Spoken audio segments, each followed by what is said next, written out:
mais. Ó, o programa de hoje trata de um assunto muito importante. Eu tô pedindo esse assunto com esse médico há tempos, porque pra mim ele é o papa do assunto. A gente vai falar sobre enxaqueca. E é muito importante esclarecer a diferença entre dor de cabeça e enxaqueca.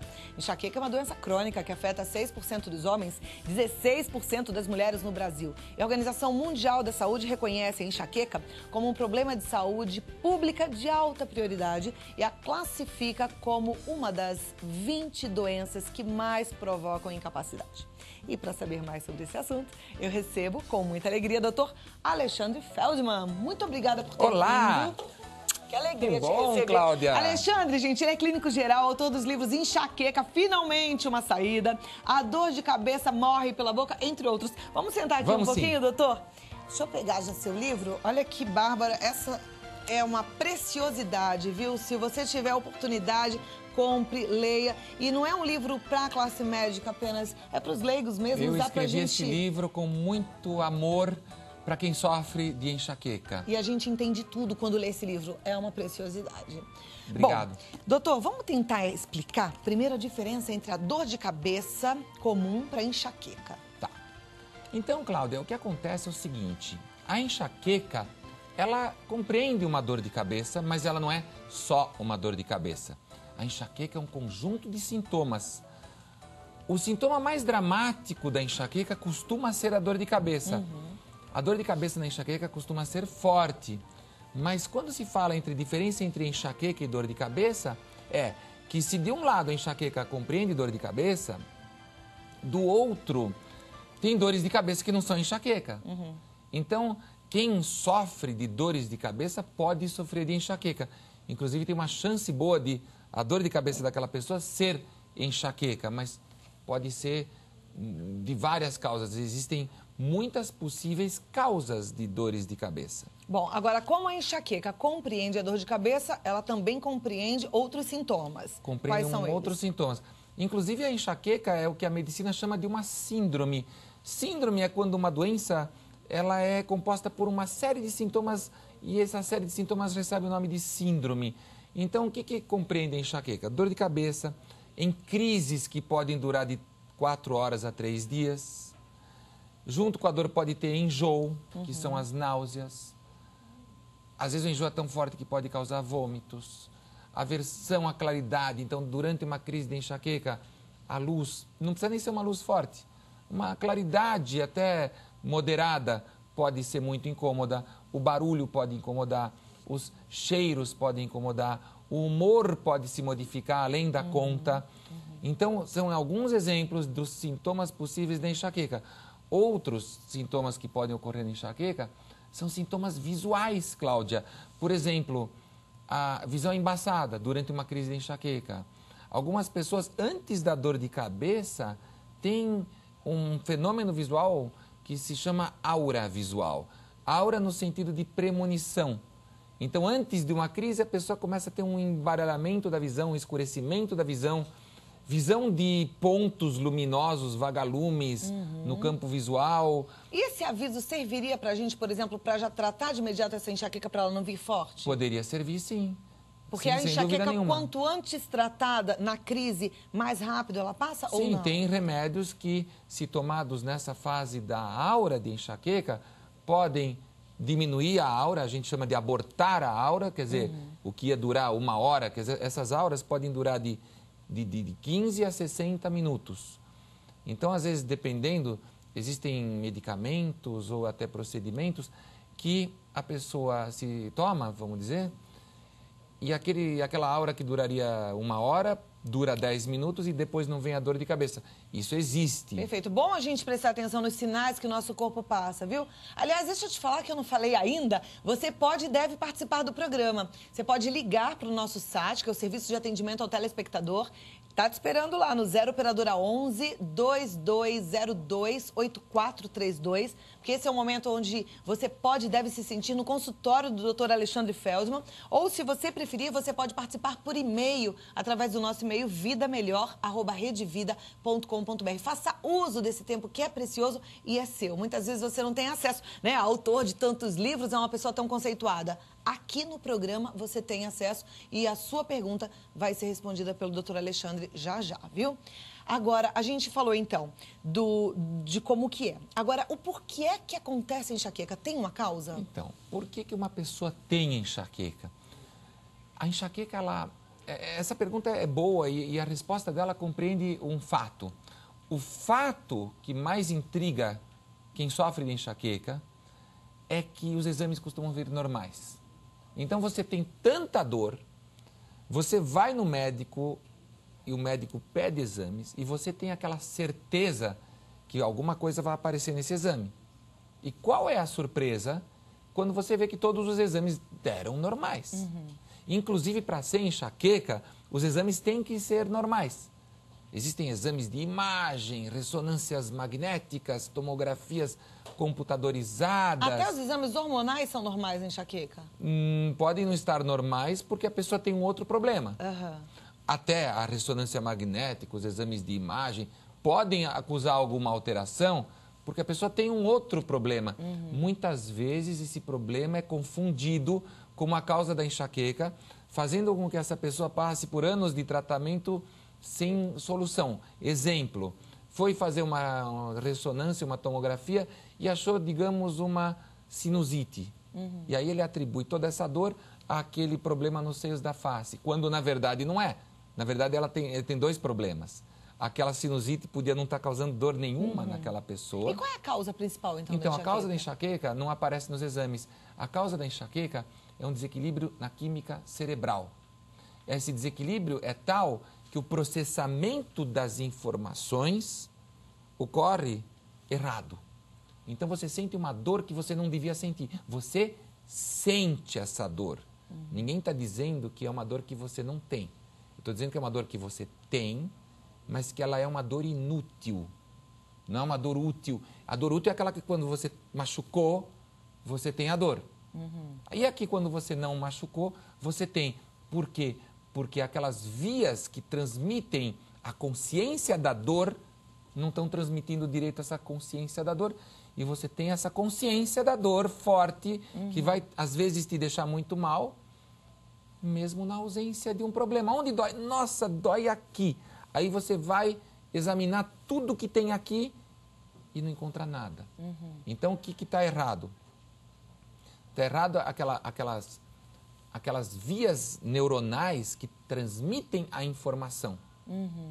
Não sei se deu para entender. Se não deu, não, me deu pergunta. para entender, mas eu estou aqui pensando assim. Então, é um processo químico que acontece no cérebro. Exatamente, um processo mas a gente nasce neuroquímico. Assim, porque parece que ela aumenta com o decorrer do tempo e da idade. Eu não vejo criança com enxaqueca. Mas existe. Existe? Eu já vi crianças com menos de 1 ano. Com enxaqueca? Com enxaqueca. Então, a gente nasce com essa predisposição? Sim, com uma predisposição, mas não necessariamente você vai manifestar essa predisposição. Por que é que eu, e acho que um monte de telespectadoras, temos enxaqueca na época da TPM? Bom, ela não está ligada a um fator hormonal? Ela está ligada a um fator hormonal no sentido, por exemplo, não só que mulheres podem ter na TPM, mas mulheres têm mais do que homens enxaqueca. Mais mulheres do que homens têm. Crianças têm enxaqueca em igual proporção, tanto meninos como meninas.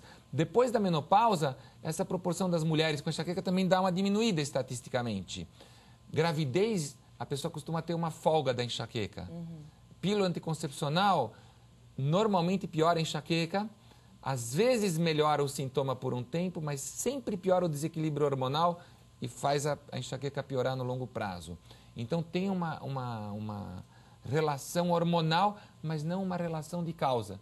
Outras mulheres não têm enxaqueca, outras mulheres tomam pílula, outras mulheres têm desequilíbrio hormonal, cisto no ovário, então, seria nessa época da tensão pré-menstrual, a gente está mais suscetível a ter a crise de enxaqueca. Quando sofre da enxaqueca. Quando sofre da enxaqueca. Se você não sofre, não vai ter. Do mesmo jeito que no seu livro conta de alguns alimentos que estão relacionados à enxaqueca. Então, mas aí quando eu falo no meu livro eu tento especificar coisas que não são tão óbvias. Porque tem gente que, então assim, quando eu como tal comida, me dói a cabeça, então não vou comer aquela comida. Muito bem, não é sobre isso que o meu livro fala. Meu livro fala sobre coisas que estão no nosso estilo de vida, no nosso dia a dia, que podem estar por trás daquele desequilíbrio químico cerebral. Então, lembra que a gente falou, a pessoa nasce com uma predisposição. Se ela vai ou não manifestar essa predisposição genética, depende de fatores ambientais e comportamentais. Ou seja, hábitos e estilo de vida.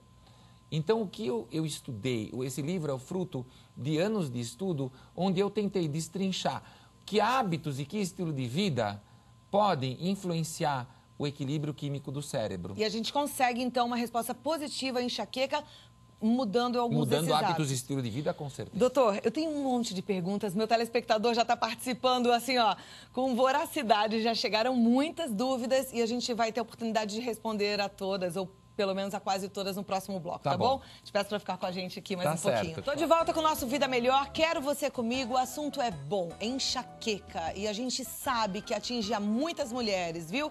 E é considerado como um problema de saúde pública aqui no Brasil. E a gente precisa aprender um pouco mais como lidar e como tratar a enxaqueca. Por isso que a gente trouxe aqui o doutor Alexandre Feldman, que é autor desse e de outros livros. Enxaqueca, só tem quem quer. Será? Pois é, esse título eu achei maravilhoso. Quem fez esse título para mim foi um amigo meu chamado Agnello Pacheco. E ele é uma pessoa iluminada, porque isto aqui pega, a pessoa vai pegar esse livro com raiva, porque ela fala assim, eu não tenho enxaqueca porque eu quero. Entendeu? Inclusive já fui a 1000 médicos. E aí nesse livro a pessoa vai entender por que ela tem e como que ela pode encontrar uma solução eficaz a partir de uma parceria do médico dela com mudanças de hábitos e estilo de vida. Perfeito. Bom, temos várias perguntas. A Maria Isabel Paloco de Ribeirão Preto, ela quer saber se enxaqueca tem alguma relação com mal de Alzheimer. Não, até hoje não se descobriu nenhuma relação entre a enxaqueca e o mal de Alzheimer, felizmente. Mônica dos Santos gostaria de saber o que causa a enxaqueca. A enxaqueca é causada por um desequilíbrio químico cerebral e aí a pessoa fica vulnerável até aquelas dores mediante uma série de fatores desencadeantes. Esses fatores podem variar de pessoa para pessoa. E ela complementa querendo saber por que algumas são sensíveis à luz e ao barulho. Pronto, isso é de pessoa a pessoa, mas muita gente com enxaqueca tem uma sensibilidade ao barulho.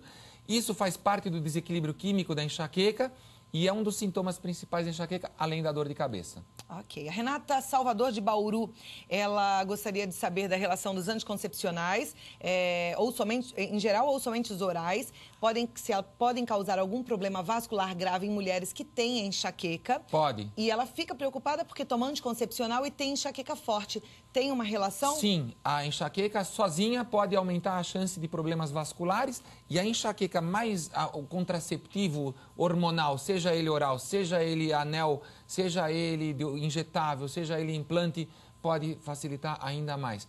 O fumo habitual também colabora para piorar. A Neuza Berton, ela quer saber se existe alguma relação entre a enxaqueca e uma má formação, que ela diz que é a seringomélia. Seringomielias. Seringomielias e Chiari tipo 1. Malformação de Arnold-Chiari do tipo 1, ou grau 1. O tipo 1. Na verdade, você pode ter uma dor de cabeça parecida com a enxaqueca, quando há essa malformação, uma herniação do cerebelo, enfim, é um negócio aí diferente. Mas é um bom exemplo para quem está nos assistindo. Às vezes tem uma dor parecida com enxaqueca e, na verdade, não é enxaqueca. O exame de ressonância magnética pode descobrir uma doença com esse palavrão de nome aí, malformação de Arnold-Chiari, que é super tratável, entendeu? A tipo 1 às vezes nem precisa operar, mas dá para tratar de outro jeito. Ok, e aí ela complementa a pergunta dizendo que isso é uma dúvida em relação à irmã que sofre de enxaqueca e está fazendo uso há muitos anos, praticamente 4 anos, de topiramato. Tem relação com essas doenças? O topiramato é um dos medicamentos utilizados preventivos para o tratamento da enxaqueca. Eu, particularmente, está no último da minha lista de prescrição, porque ele está associado a uma série de efeitos colaterais. Mas não é todo remédio tem efeitos colaterais. Então a gente tem que escolher para aquela pessoa o melhor tratamento. Então, se tem relação, pode ter, mas aí o médico da irmã dela que vai ter que decidir o que é melhor. Tá, ok. Cláudia Merencio, minha xará. Cláudia Merencio da Silva, de Guarulhos. Existe algum alimento que causa enxaqueca? Sim, o meu livro ele fala justamente sobre alimentos que não estão por trás dos desencadeantes, mas alimentos que podem influenciar os níveis de neurotransmissores como a serotonina, que quando em desequilíbrio, a ciência diz que causa a enxaqueca. Então, sim, pode. Infelizmente... Qual é esse alimento? Então, esse tipo de informação Se a gente passar sem a pessoa ter um contexto, e o contexto é o livro, a pessoa não vai entender direito a informação. Se eu falar qual é o alimento, a pessoa vai ficar com uma cara de ponto de interrogação. Tenho enxaqueca, não posso comer chocolate. É verdade? É verdade, mas não do jeito que a pessoa está falando. Não posso comer queijo, é verdade? Não necessariamente é verdade. Então, é um alimento de acordo com a predisposição de cada pessoa? A predisposição de cada pessoa é o desencadeante. A causa é para todo mundo que tem enxaqueca poderia se beneficiar. Eu vou dar um exemplo bem genérico, tá? O meu livro mexe nisso mais. Mas, por exemplo, alimentos industrializados, todos os industrializados, processados industrialmente, aditivos nos alimentos. Existem aditivos como, por exemplo, o glutamato monossódico e outros que pioram a situação. O uso diário de cafeína e outros estimulantes do sistema nervoso. Apesar de algumas pessoas sentirem que melhoram de uma dor de cabeça quando tomam um café, o uso diário cria um estado de hiperatividade no cérebro que não combina com aquele desequilíbrio químico cerebral, facilitando a próxima dor. Você melhora dessa, mas fica mais fácil ter a próxima. Entendi. Então é bom mudar o estilo de vida, artificiais, né? Tem uma série de alimentos que aí a gente destrincha no livro, tem uma relação muito forte com o sono, que também, para falar aqui para vocês que estão nos assistindo, dormir cedo é legal. Dormir cedo e no escuro, total, enquanto está dormindo. Mas, enfim, vocês têm que entender que aqui tem tempo limitado. O livro não tem. Então vocês têm que ler esse livro. Alexandre. Tá bom. A Gildete Santos, ter dor de cabeça que surge do nada, causa desmaios e leva alguém até para o balão de oxigênio? Ela quer saber se isso pode ser uma enxaqueca e qual especialista ela deve procurar. Eu não creio que nesse caso... Ela é de Brasília. Não me parece esse caso, como um médico que atende muitos pacientes com enxaqueca, eu não creio que esse caso possa ser muito típico de enxaqueca. Ela deve procurar um clínico geral que vai encaminhar essa pessoa a um médico de uma especialidade correta. A Cecília, ela é professora, ultimamente tem sentido constantes dores de cabeça e que muitas vezes a impedem de trabalhar. Ela não consegue dormir bem, precisa acordar bem cedinho. E os remédios já não funcionam mais para reparar a dor. Ela diz que tem que tomar remédio, inclusive, para dormir. Ela quer saber se o remédio para dormir pode ser prejudicial. Eu queria que você comentasse também sobre os remédios que a gente toma constantemente, que no final das contas acabam não fazendo mais efeito. Pois que a própria Cecília falou, ela toma um monte de remédio para dor e toma um remédio para dormir e está perguntando se o remédio para dormir pode estar piorando a dor. Na verdade, eu acho o seguinte, às vezes os próprios remédios para a dor, que às vezes a pessoa acha que são bonzinhos, porque comprou no balcão da farmácia, são quem pode estar piorando realmente aquele quadro. E aquele remédio para dormir, claro que mal usado vai ter uma consequência ruim para aquela pessoa, mas que pode não ter uma participação tão grande naquilo que ela está perguntando. Não sei, mas é uma ideia. O que a gente tem que tomar muito cuidado é com a automedicação. Os remédios pararem de fazer efeito é uma coisa muito comum nesses doentes crônicos que têm os sintomas que se repetem, mas que não estão em um bom tratamento. Você deve procurar um médico de tua confiança, onde lá você se encontre, que entenda o teu problema. Esse médico pode ser um clínico geral, pode ser vários tipos de médico que se dediquem a você, tá? A informação hoje existe. Tá. O remédio para dormir, ele é ruim para quem tem enxaqueca? Não necessariamente. Não tem uma relação? Não necessariamente. A Adélia Janone, de São Paulo, sente tonturas e enjoos, mas não tem dor de cabeça. O que uma pessoa que tem esses sintomas deve fazer? Pois é uma pergunta muito vaga e é claro que a minha resposta, como todas as que eu já dei, não valem para quem fez a pergunta, o caso individual, mas vale de uma forma genérica. Uma pessoa que sofre de tonturas e enjoos episódicos, periódicos, faz anos, isso inclusive crianças, essa pessoa, sem diagnóstico, inclusive, já foi a vários médicos, ela pode ter uma forma de enxaqueca sem dor de cabeça. Pode ter? A enxaqueca pode vir sem dor de cabeça. Ok, vou fazer a última pergunta, e, doutor, eu vou passar todas as outras. Eu gostaria, por favor, que você respondesse para a gente colocar também no nosso site, os telespectadores terem acesso a elas. Posso te dar uma ideia? Claro. As perguntas, com certeza, que a gente já tem mais que 20 anos, quase 30 de experiência, já estão respondidas no site enxaqueca.com.br. Então entra lá, mas depois eu vou te pedir para responder as nossas aqui também, para fazer um carinho nos nossos telespectadores que são muito especiais. A pergunta é da Raimunda Araújo, ela diz que sente enxaqueca quando fica nervosa ou quando come algo que não faz bem. A enxaqueca tem uma relação com o sistema emocional? Tem uma relação no sentido que uma emoção, passar por uma contrariedade, um desgosto, pode desencadear uma crise de enxaqueca em quem já sofre da predisposição. Tem gente muito com problemas emocionais, perfeccionistas, etc., e que nunca tiveram uma dor de cabeça. Então, uma coisa não é necessariamente a causa da outra. Você precisa ter a predisposição. Ok, o site é o www.enxaqueca.com.br. Corre lá para aprender mais. E o livro está aqui, super indicado, Enxaqueca, Só Tem Quem Quer, do Dr. Alexandre Feldman, que é clínico geral e especialista aí para falar sobre enxaqueca e tantas outras doenças. Muito obrigada pela sua presença. Obrigado. Volte mais vezes, vou adorar te receber, viu? Muito obrigado por me receber aqui. A gente é que agradece, né? Como é bom a gente ter um médico fantástico, ouvir a nossa pergunta sendo respondida de forma clara, né? E saber que a gente está fazendo o melhor para a nossa saúde.